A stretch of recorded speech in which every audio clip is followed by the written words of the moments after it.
Hey, everybody, welcome back to the Podcast Daily. It is Freaky Friday. Yes, you've made it to the end of the week, and we're glad that you're kicking off this last day of the week with us on a mailbag version of Freaky Friday. That's Bill Landis and Jeremy Birmingham. I am Austin Ward, and I think the beauty of these shows is that they get to be as weird as the audience wants. It's pretty great. If they only want football, we could do that, but I don't know what's coming. Bill's got the envelopes sealed over there with the questions. Mm-hmm. So I guess we'll find out if they want us to be strange and get into some shenanigans. We'll find out. We're gonna program the podcast live on the show while you're watching it. I have a question I wanted to ask you guys about coach rankings. But Okay. Should I stick that in my pocket and save it for a different episode if we have enough questions? Aside from that, my personal belief is we should start with something that's tangible and tangent and football related. So I think that's a fine idea, but I also don't know which coach rankings you're talking about because I don't pay attention to anything that I see on social media that has a ranking of people by A, totally subjective individuals, and B, generally not by individuals who put their names on their actual ranking, and rather it's just some, blob who says, I mean, blob isn't a congregation of people who don't actually identify whose opinion this is. That's fair. This is not a blob. Well, it's blobbish. It's blobbish. This is the CBS Sports rankings of the best coaches in college football. They did 1 to 65. I believe they do a balloting system, and some of the guys who did the voting at least talked about it on their podcast to cover 3 podcasts. So there is some ownership of these rankings, but it is a compilation of all of their ballots together. And in said rankings, Ryan Day was ranked the 8th best coach in college football, behind Alabama's Nick Saban, Georgia's Kirby Smart, Clemson's Dabo Swinney, USC's Lincoln Riley, Michigan's Jim Harbaugh, LSU's Brian Kelly, and Utah's Kyle Whittingham. Discuss. Well, this has already gone better than I thought it would, because year after year, there is a large element of the national college football media that decides that James Franklin should be ranked in the top 5 or higher and consistently ahead of Ryan Day. So my first takeaway is job well done to these panelists for at least avoiding that trap. Boy, that is something. Let's see. Okay, Ryan Day is obviously not beating Nick Saban. He's not beating Kirby Smart. He's got a losing record against Jim Harbaugh. But he's made the playoff 3 of the 4 years he's been a head coach, like ever in his life. I think that I would be fine saying he's 4 on that list. I'd be fine with it. You'd put him ahead of Dabo? I would, because not only was he going to score 100 points against Dabo Swinney in 2020, but he should have beat him in 2019 until the officials decided to take that game away from Ohio State. So I don't know what makes Dabo Swinney. Yeah, he has 2 national championships. It's the 2 national championships. I understand that, but those don't matter to me because they didn't involve Ohio State. And they were because you had 2 generational quarterbacks. So they also had Brent Venables and Tony Elliott on that staff, which they have not the last couple of years, which seem to change their fate a little bit. Dabo's a great coach. I'm not knocking it, but I think Ryan Day head to head seemed to have the best of him both times they played. Bill, you and I have both had to participate in some of these before, and everyone is going to disagree with polls and rankings and all that stuff. Like they're fodder for the offseason. So approaching it from that angle, I would say I have found it odd over the last 5 years that Ryan Day seems to still be lacking something that I don't know what these voters are looking for. Like they always seem to come up with some excuse like, he's taking over for Urban. That's super easy, or it's all offense, or he hasn't won a national championship yet. Like there always seems to be something, and maybe I don't feel like I'm fabricating it, but I don't know why. There just seems to be some resistance from the national pollsters and ranking rankings organizers to Ryan Day since he took over, and I don't fully understand that part. I know that there are very good cases for each of those coaches that are in the top 10. Certainly the ones in the top 3, you're going to have a hard time arguing against them, although you can when it comes to Dabo. But Lincoln Riley, on the other hand, doesn't seem to be evaluated on the same scale as Ryan Day, at least from what I've seen. The Lincoln Riley one is the one that's weird to me. Like I think, like Berm said, I would probably be 4th or 5th with Ryan Day, but he and Lincoln Riley are like the same, except that Ryan Day has come much closer to winning a national championship than Lincoln Riley has. So I don't understand what the separating factor is there, other than like Lincoln Riley has more conference championships because he's been a head coach longer, and right, he's been a head coach longer than Ryan Day. I'm not incorrect in that, right? And his first year was 2017. Yeah, and he has the Heisman Trophy winners, which like I guess means something. I don't necessarily consider that a coaching accomplishment. I consider like a good job getting Caleb Williams accomplishment, but like I don't think that is a indication of your coaching acumen. If anything, the fact that you continue to have the best player in the country winning all these awards and first number 1 overall picks, shouldn't you have a championship to go with that? Like, yeah, no, I think that's a very fair counter argument to Lincoln Riley's placement on these lists. Like he's almost always top 5 and almost always ahead of Ryan Day. Like there's a Lincoln Riley ceiling for Ryan Day for some reason on a lot of these lists that I don't understand. Certainly Nick Saban and Kirby Smart are ahead of him, and there's an interesting conversation I think between those two for who's taking the top spot or how that's trending. I would still put Dabo ahead of him for the 2 national championships. If you're like evaluating the total body of work, if I was starting a program tomorrow and I had to pick one of those 2 to run my program into the future, I would pick Ryan Day. But I think Dabo's rings do mean something. But I don't know. I don't get the other stuff. Like Brian Kelly, I guess like Brian Kelly's won everywhere he's been, I suppose, and has been close to winning national titles. I think I'd probably rather have Ryan Day. Kyle Whittingham is interesting because Ryan Day's team just like beat Kyle Whittingham's team the one time they faced each other. He's a great head coach, but I don't know. It is weird. I think Ryan Day's a hard evaluation because it's a difficult task, I think, sometimes separating his success from what Urban Meyer built. But I also feel like we're fairly far removed from what Urban Meyer built to the point where I don't think there are any Urban players left on this roster. And if you are in the weeds with it like we are, I think there are very tangible ways in which Ryan Day has moved the program forward from that. So I don't necessarily hold that against him either. I think if you look at Ryan Day, let's say Ryan Day gets 15 years at Ohio State like Dabo Swinney's had at Clemson. Do you think he'll have 2 national championships? Yeah. I mean, I think that's the part you have to decide what you actually want these rankings to be. If you want it to be a list of the 10 most accomplished coaches in college football, then Ryan Day's body of work is not going to measure up to the others. I think Bill brings up the great point. Like, why aren't you approaching it from which coaches would you most want running your programs right now? And what exactly has Ryan Day done wrong? I mean, he hasn't won a national championship, so if you want to hold that against him, go for it. But like, considering the almost unprecedented challenges of the last couple of years, it's hard to say that there are many, if any, coaches outside of Kirby or Nick Saban that have handled this new era of college football any better than Ryan Day. He doesn't seem to get any credit for the difficulty of the job that he's in. Everyone just chalks it up to he's the guy who followed Urban and all the pieces were in place. And I'm not saying that that's an unfair way of looking at it from the outside, but on the inside, I would say it's a lot more difficult than he ever gets credit for. I think the interesting thing about Lincoln Riley constantly being placed ahead of him is that Lincoln Riley's ascension to the head coaching job at Oklahoma was basically the exact same path that Urban Meyer and Ryan Day had when Bob Stoops handed the job to Lincoln Riley and Ryan Day got it handed to him from Urban Meyer. Yet Lincoln Riley's had 2 additional years as a head coach and 1 playoff appearance and no national championships. I don't see how you can even judge. I think to me, the thing that is most indicative of where Ryan Day is going as a coach is how willing he's been to change things in his short tenure. I mean, he's going into year 5 as a head coach. He's had 3 defensive coordinators. He's changing a lot about his program. And I think that's my biggest knock on a guy like Dabo Swinney is that for a decade plus, he had the same coaches and decided to not change anything once those guys left. And you saw exactly what happened to his program in the last 2 years. It took a step back.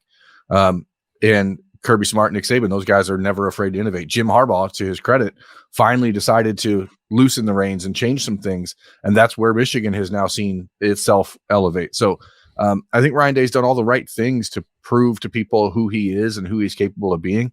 But again, if your only metric here is did they win a national championship, then this list should only be 3 coaches in the last 10 years. Yeah. So what are you doing? I think like losing to Michigan gets rightly held against him. Like they got their butts kicked the last 2 years against Michigan, and that's fine, especially to use as rationale to put Jim Harbaugh ahead of him. I would put Jim Harbaugh ahead of him right now. Why that makes him 8th, I don't know, but it is a little bit of a weird evaluation. So I was kind of curious what you guys thought of that. Where was Big Game James, by the way, Phil? I believe he was 9th, right behind Ryan Day. Oh boy, and Luke Fickell was also in the top 10. That means that there were a number of ballots that did have Franklin ahead of him. So I can't let him fully off the hook, I guess. Yeah, I was digging around looking at some others too, for comparison, and I found one other list that did have James Franklin ahead of Ryan. Of course they did. Just absolutely sickos out there. I mean, he did a good job at Vanderbilt. You have to give him his flowers there, I suppose. But no, I won't. Yeah, I was around for that too.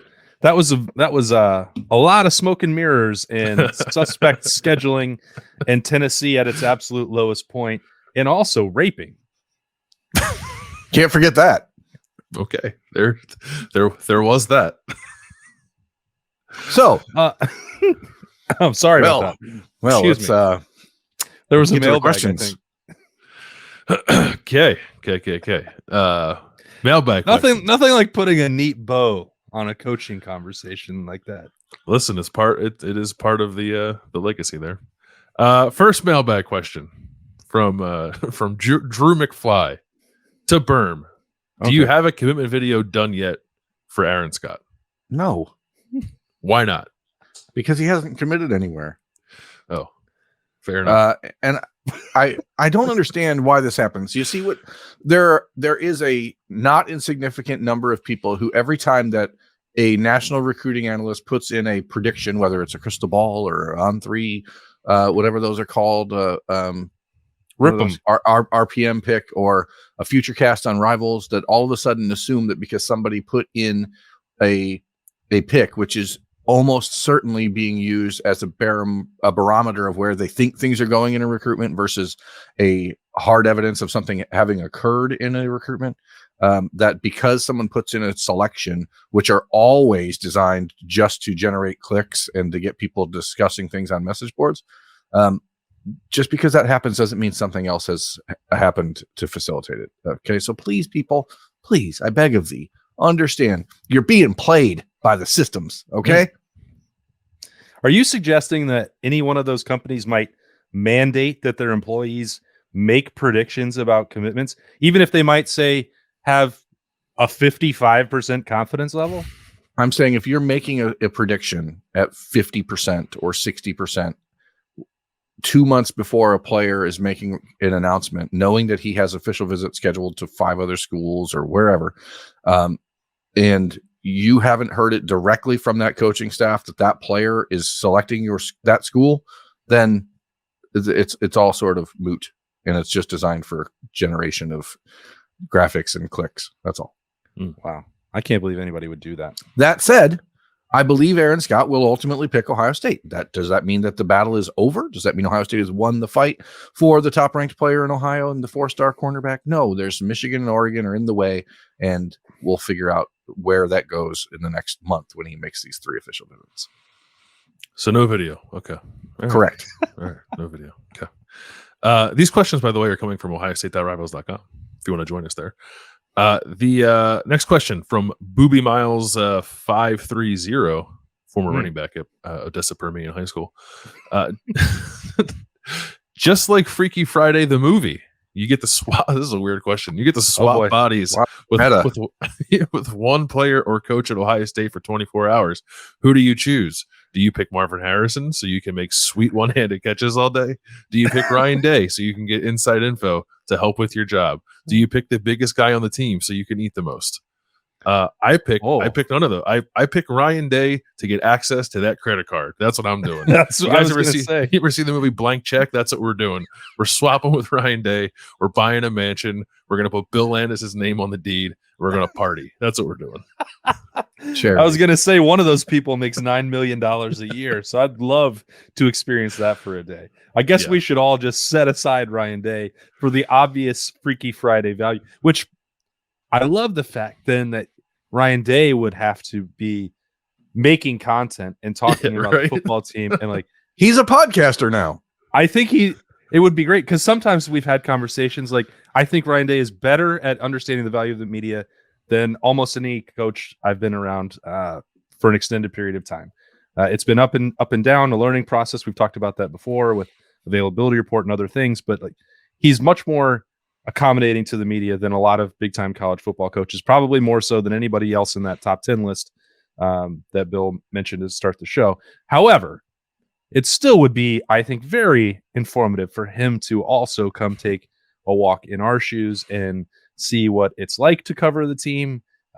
Also what our motivations are for doing so, that a lot of coaches are paranoid about what we're out there to accomplish or what anybody's out there to accomplish in covering teams. And I don't know the scientific facts, how much being inside of our bodies means that he could relate to our motivations and mindset, but I'd love to try it. I think that would be great.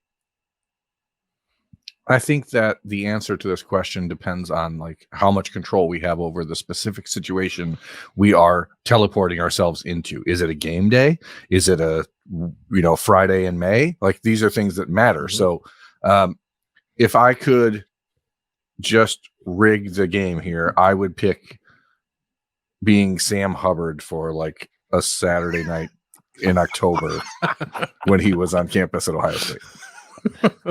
After a game where he had a couple sacks or something, that's probably what I would have picked.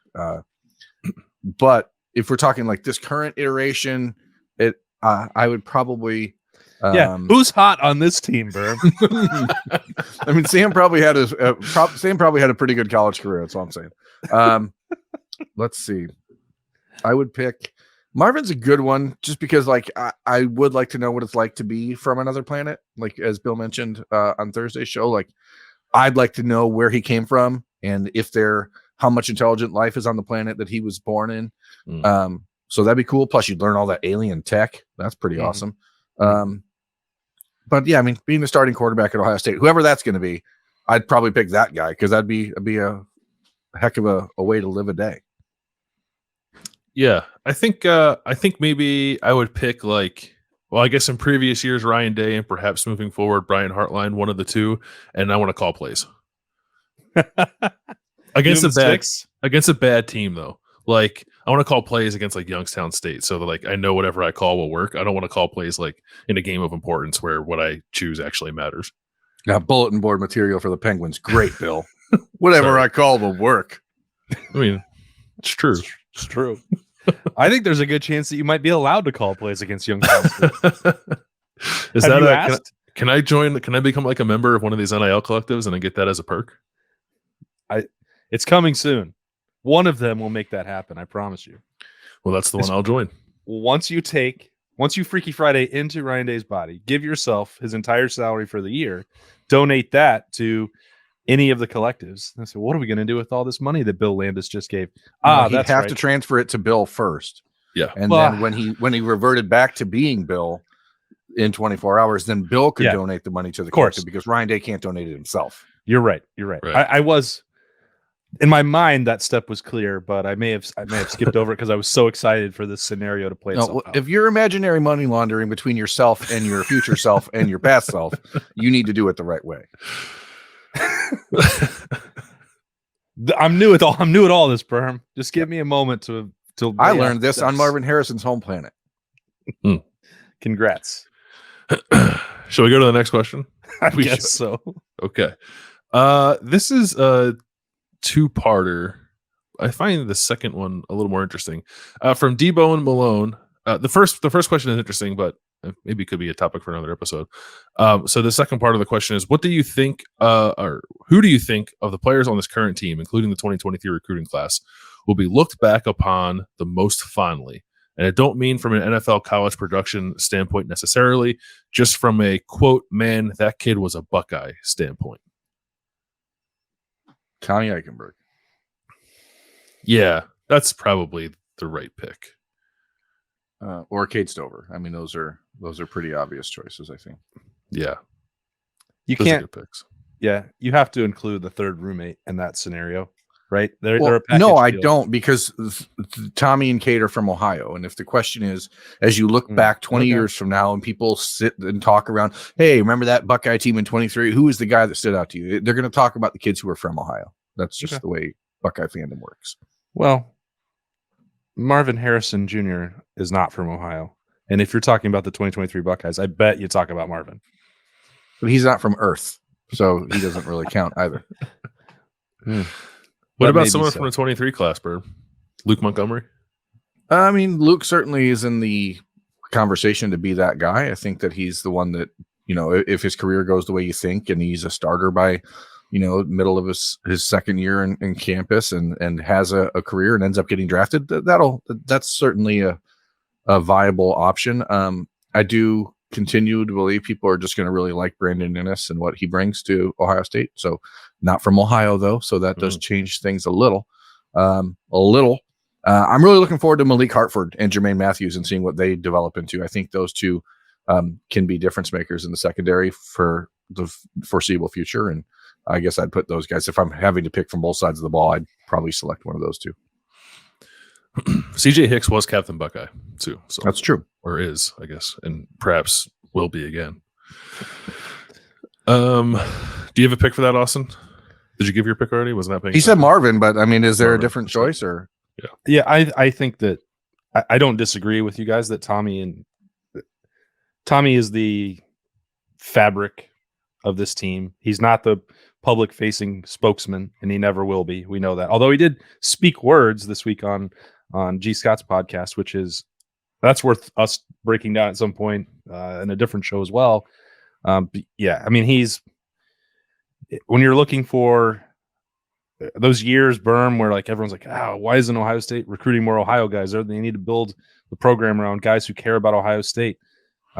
Tommy and Cade are obviously the embodiment of that, and I think that's when we've projected forward what this 2023 season can look like, and if Ohio State reaches its goals, that those guys are going to be part of it. That's starting right now with the way that they lead the team, and as pissed off as they are, and even beyond just that way to describe it, their anger that they feel about what's happened the last couple of years, they're the ones I think that can elevate the program, whether they win individual awards or not, whether for Tommy, whether he is an All-American again or wins the Butkus. Like, this year for those guys is solely about winning in November, winning the Big Ten, and capping their careers the right way. And I think that you're 100% correct that Marvin could win the Heisman this year, and 20 years from now, there will still be people probably like yourself talking about the contributions that Tommy and Cade, and I would also say Steele, because I can't separate the three of them,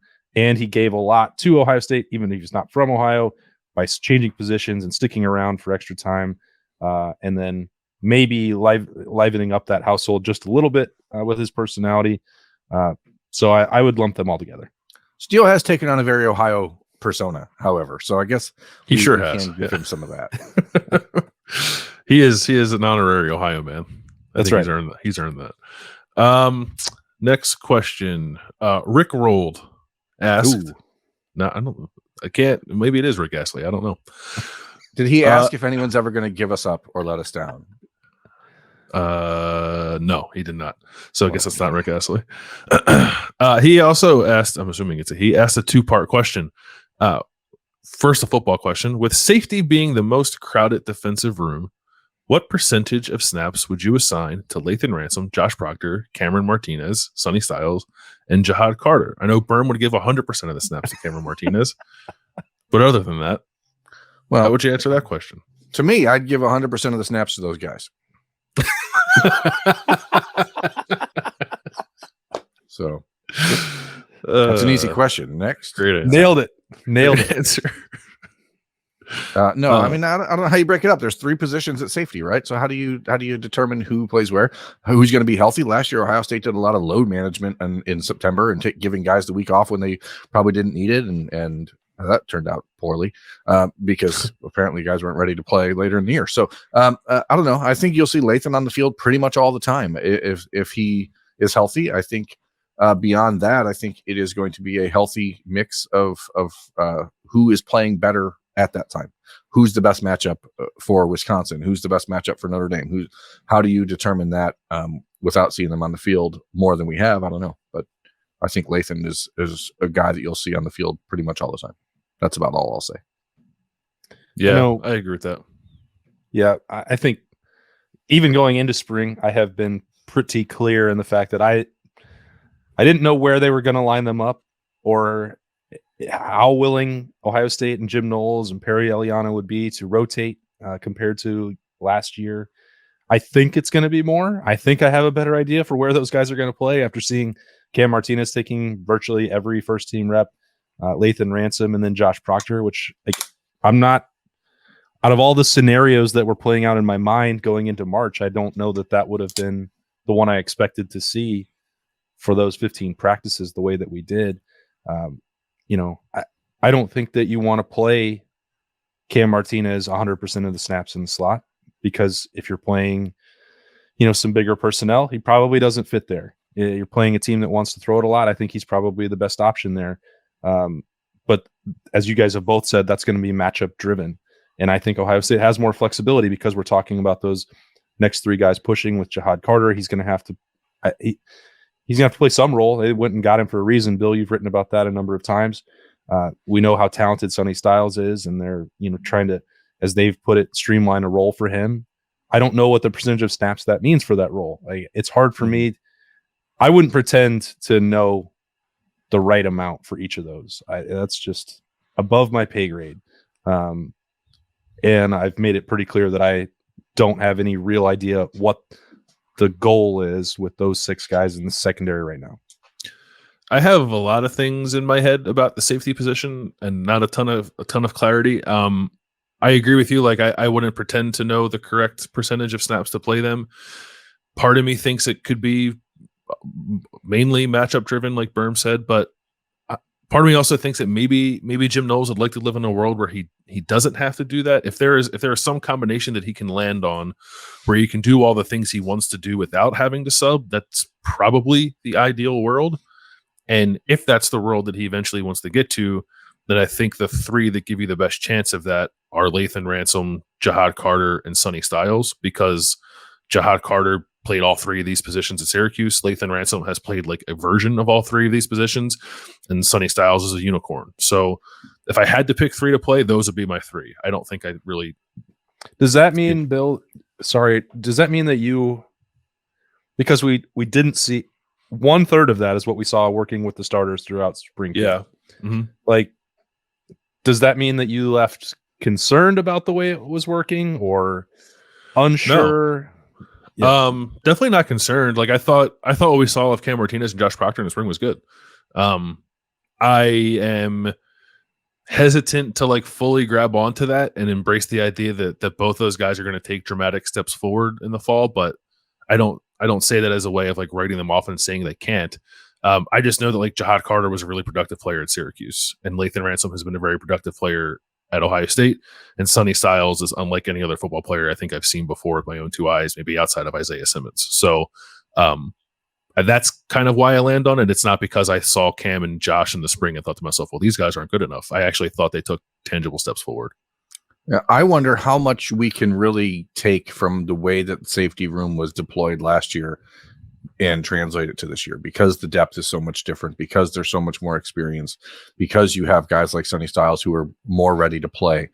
Last year, we watched Perry Eliano and Jim Knowles, and they didn't rotate at all, and they should have. And I think at times people were like, hey, let's bring other guys in. When they did bring other guys in, it went poorly. So I don't know if if that's the preference, you don't want to have to rotate, or if this year's room is so different that it forces it. That is what I'm going to be really interested to see how that develops. More important question and a follow-up to this conversation about percentage of snaps. What percentage of snaps would you give to the following styles of pizza: New York style, Chicago style, and Detroit style?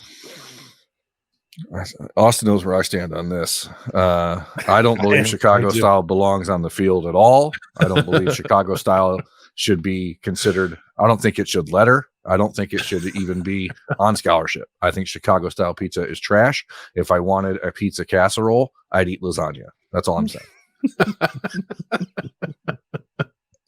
That's not pizza. Sorry. There Strong is argument. some good pizza in Chicago. It's just not deep dish.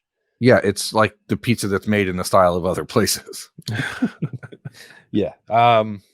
New York style is the best pizza. Yeah. I can argue. I mean, I'm from closer to Detroit than I am New York, but I just prefer pizza to be New York style. Detroit pizza is fine. I don't mind the pan crust. The edge to edge stuff is fine, especially if you get a real good crispy edge. But New York style is the way to go. You can fold it, you can roll it, you can do anything you want to it. It's beautiful. It's a perfect canvas. Yeah. That's right. You keep Chicago deep dish right there on the bench next to Marco's Pizza. 100%. I couldn't agree more. Can't believe we're doing this again. Oh man, I actually don't mind a Chicago deep dish. I agree with the assessment that perhaps it should not be categorized as pizza, but I do like it. But among these contenders, it's not even close. I'm giving the majority of the snaps to New York style, and I have come to quite enjoy a Detroit style pie. So I would give probably Detroit style 25% of the snaps. It's pretty good. When it's done that's right, a lot it's of pretty good. That's a lot of burn. Yeah, I think they've earned it. I think they've earned it. And I'd like to see, I like to get them prepared for the following season as well, you know? Do you think it's disappointing that other cities haven't like stepped up and crafted or perfected their own style of pizza? Let's not talk about St. Louis pizza. My goodness. Get to sample. I didn't realize Louis Donato's. pie. I didn't realize Donato's was St. Louis style pizza, and by that I mean cardboard and flavorless. We got I've never had it. Yeah, well it's about a very specific type of cheese that they use. It is Donato's style pizza, but then with a unique flavorful cheese mixed on top. I don't even know that it's that flavorful. I'm pretty sure it's just provolone, and they just shorten the word and call it Provel. Like I'm pretty sure they're just cutting the loan off the backside. I think it was provolone and Velveeta literally mashed together. Maybe there's not a lot of things that I would have. That trip to St. Louis we made recently was interesting for a number of reasons. What about Emo's dessert? Emo's Pizza in St. Louis did redeem itself with its cinnamon bread dessert, which was phenomenal. My advice, Emo's, is to use the bread that you made the cinnamon Cinnemos, and use that dough to make your pizza and make it a New York style pizza. Okay. Ooh. So nicely a hand tossed. It was real bad. Ugh. Bill, skip the St. Louis pie, but grab a million Cinnemos. Those were phenomenal. Apparently, this large party of St. Louisians, St. Lunatics, they loved, their Emos, but they had never had Cinnemos. Berm and I turned these guys on, like they had to go back. They ordered a second batch to go pick up and bring to the house for how good these desserts were. Because we left Cam Brown's family's house on Friday night. Like, well, let's try it. And we got the Taste of St. Louis package, which had the fried ravioli, which I love. And they had fried Provel bites. And then they had the one St. Louis pizza, which, it was, we ate it. And then, what are these desserts over here? Oh, I don't think Berm was ever going to stop eating them. What I think is clear here, if you have what you call a taste of insert city here, and the four things that you have in the box, and the worst one is the actual pizza, you probably need to reassess your business. That's all I'm saying. Wow. I think I think you might have really stick the knife here in some people from St. Louis who listen to the show. I think it's like there's a lot point of of pride things. for them. There's a lot of great things, I'm sure, about St. Louis food, but that was not one of them. Can I ask you guys one more food question before we finish the show? Absolutely. Sure. This is from J.I. Buckeye. Favorite restaurant to eat at during away games? Well, all we ever do is go to breweries. So it's not like we don't go to restaurants. We're not like stopping. You and know having the what's answer. your Tell face, them baby? Berm, Stuffy you face. know the answer. Tell them your answer. You're Well, I going mean, there this year. Where's that? Get a bowlie. Oh. Well, I mean, if I'm going to New Jersey, forget about it. Forget about It's it. bowling time. I'm Gotta definitely get a going to bowlie. Stuff your face in Piscataway / East Brunswick, New Jersey is that is ritual. But that's about it. I mean, we don't have really ritualistic places we go on the road. We're not going to steakhouses and that kind of stuff. But Isn't it Stromboli, weird? stuff your face is magnifico. It's weird that Rutgers is the only one where we have a like routine. It's the worst road trip out of all of them. It's like Berm's weirdly looking forward to it every other I always year. look forward to that one because stuff your face. It's always like Rutgers campus is crazy weird anyway because it's completely dead. Campus. Except for stuff your face, which is always brimmed with people. So I'm like, I appreciate that about them.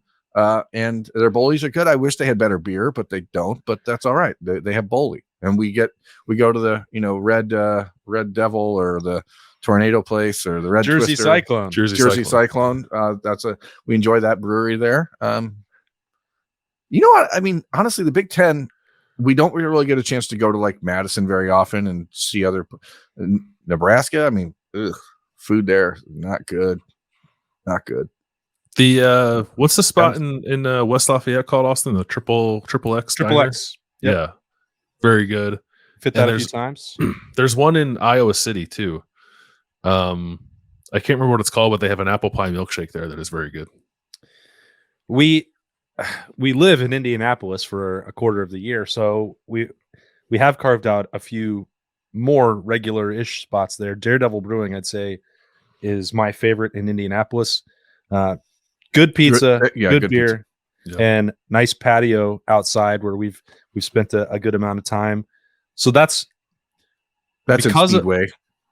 Because of the way that I like to travel, which is to sample as many different beers and breweries as I possibly can. We don't generally duplicate up on spots.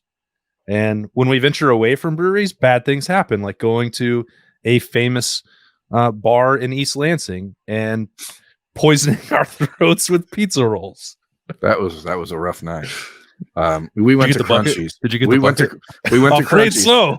we went to Crunchies in East Lansing, and we ordered a bucket of pizza nugs at like 1 a.m, assuming that it was going to be like a reasonable amount of pizza nugs, and it was not reasonable. It was so many pizza nugs, and it was 1 a.m. and we're on East Lansing. It's November. We're like, what else? We have to walk back to the hotel. It's very bizarre.